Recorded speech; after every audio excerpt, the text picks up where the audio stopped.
You're 16, kneeling on the garage floor, rebuilding a $250 junkyard small block because a Riemann long block costs $2,800 and you don't have it. 2 decades later, a customer wires a deposit and takes delivery of an engine with your name on it for $95,000. Between those two moments sits a trade where the best builders clear $141,447 a year, and where the boring bar, the hone, and the dyno that prove their work cost more than $100,000 before they turn a bolt. This is every level of being an engine builder in America, and what it actually costs to climb. If you like breakdowns of how trades actually pay, like and subscribe so you don't miss the next one. Level 1. The garage floor. You're 16.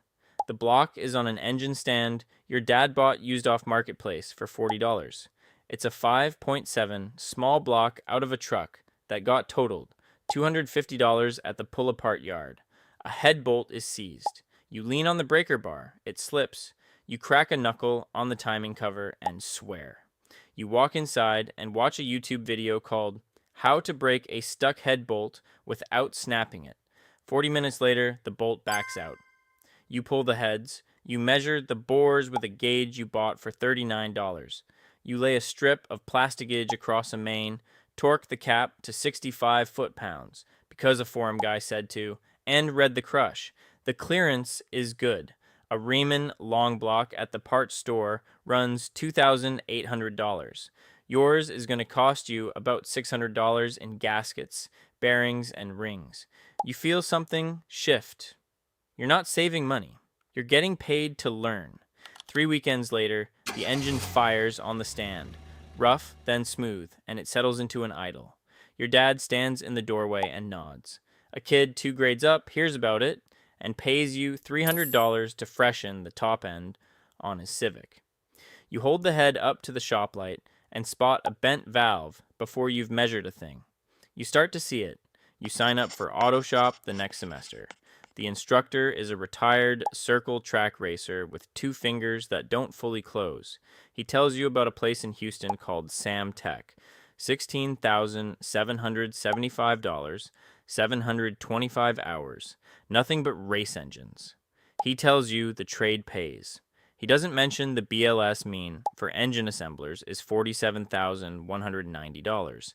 He doesn't mention the bottom 10% makes $30,930. You wouldn't have heard him anyway. Level 2. The parts washer. You're 18. You took the job at a machine shop across town because they said $14.90 an hour to start, and you needed something steadier than freshening Civics in the driveway. The first thing they hand you is a wire brush and a face shield. The parts washer is a steel tank of black solvent in the back corner. You stand at it 8 hours a day. Cores come in caked in baked on oil and road grime. You scrub blocks, pull freeze plugs, knock out cam bearings, haul cylinder heads to the rack 2 at a time. The shop bills a full rebuild at $3,500. You make $14.90. The math is the first thing that bothers you. You learn fast that nobody up front is in a hurry to teach you. The machinists run the boring bar behind a glass partition, and you watch through it on your breaks. A guy named Dale trains you on teardown. He's been at that tank 4 years. He's tired. You'll never touch a machine standing here, he tells you, dropping a crank into the washer. He's not wrong. You read on your phone in the break room that engine and machine assemblers in production plants average around $35,000 a year, and you laugh because that's the job above you.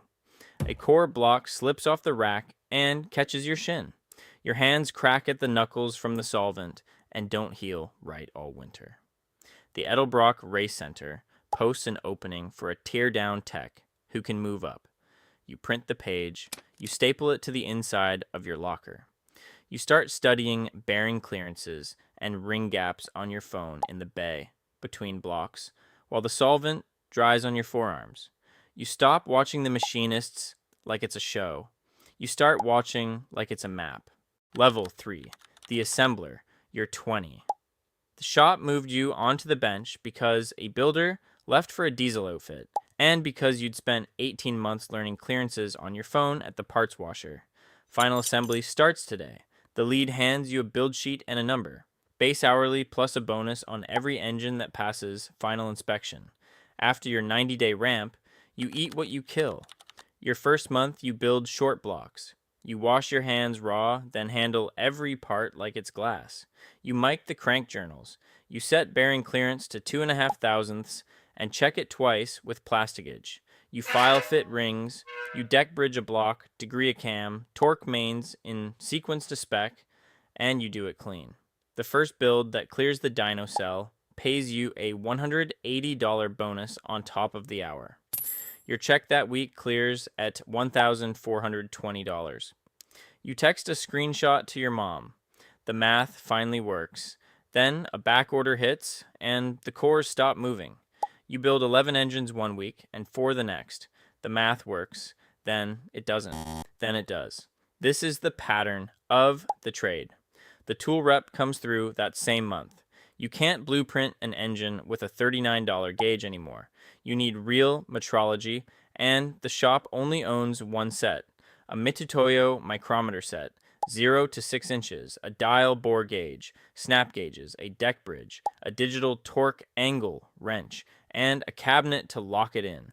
$10,400, $2,600 down, $46.40 a week. For 234 weeks, you sign. You just took on 4.5 years of debt to measure to 1/10 of a thousandth. You sit with the case open that night. The micrometers rest in fitted foam. It smells like machine oil and new felt. Engine rebuilders average $51,880 a year per salary.com, and you're under that. And you just finance the tools that get you over it. You don't sleep well? You go in the next morning and build 6 short blocks in 3 days. The math works again. Then it doesn't. A 6.0 you assembled comes back with a knock at 900 miles. You learn what a comeback is the hard way, with the customer standing at the counter and the build sheet in your hand. You tear it down on your own time. A bearing, spun. The oil feed was clear. Your clearance was in spec, but it came apart on your bench, so it's yours. You eat the labor. The guy who trained you on the bench, a builder named Reyes, just quit and went to a race shop in Mooresville. Hourly while he learns the dyno. Then real money on combos. He texts you a photo of his first paycheck. You stare at it for a long time. Level 4, the machinist. You're 27. They pulled you off the assembly bench and put you on the iron because the guy who ran it retired and you were the only one who'd been watching. You run the boring bar now. A Rottler, the company that's been building this machinery in Kent, Washington since 1923. You bore, you hone, you deck, you line bore mains, you set up the balancer and spin a crank true. The work lives in 1/10 of a thousandth, and you can hold it. A diesel block comes in with a deck that's gone convex from overheating, 12 thousandths out across the bank.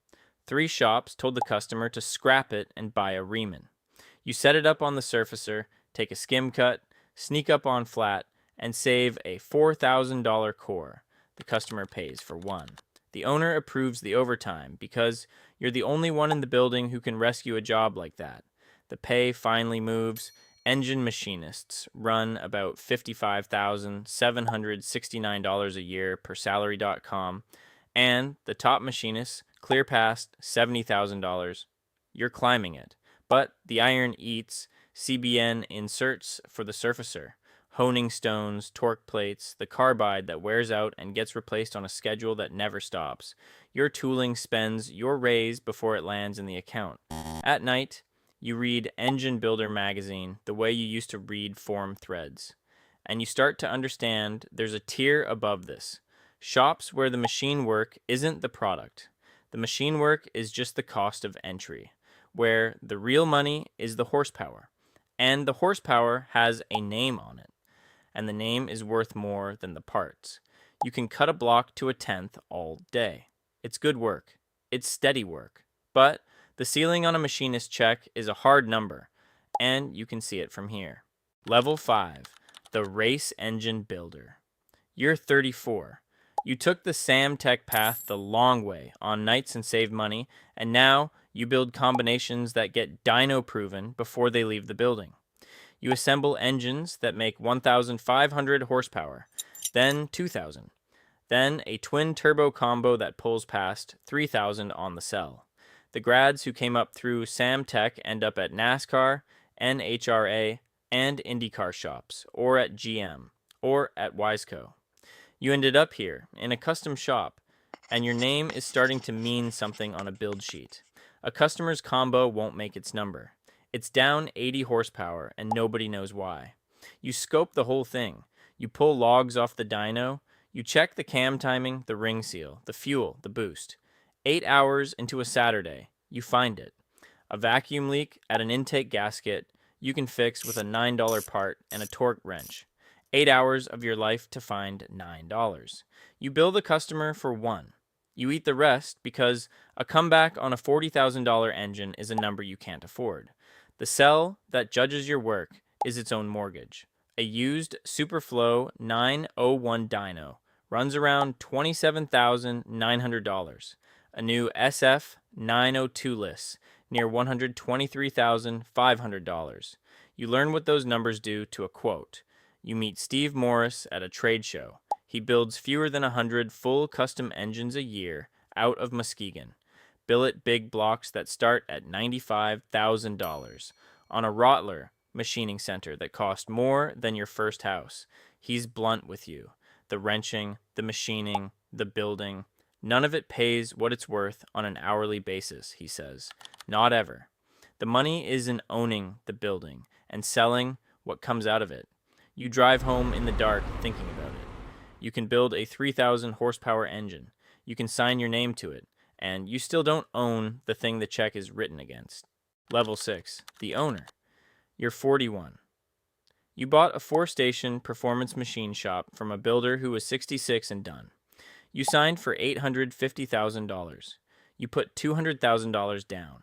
He carried the rest on a 5-year note. The first Monday, you walked in as the owner. The only thing you did was adjust the thermostat over the assembly room. That was the whole job that day. You don't build engines anymore. You manage 2 machinists, an assembler, a service writer, parts vendors, a tooling rep, garage liability insurance, the dyno schedule, and a Google Ads account you don't fully understand. You set the shop rate.